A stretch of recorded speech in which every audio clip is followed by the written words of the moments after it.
Tadinho.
Um segundo.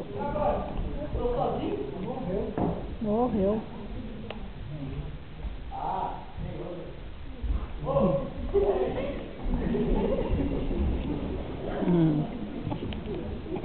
José, pobrezinho, homem de coração feliz, padeceu de tiro, morreu, coitadinho.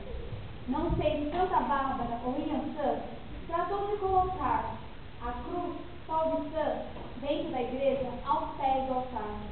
Espero que a lição tenha sido aprendida. Preconceito e intransigência não levam a nada nessa vida. Mas agora vou embora. Já tomei seu tempo por demais. Vou vender o meu cordel, fiquem todos na santa paz, mas não esqueçam, comprem meus cordéis.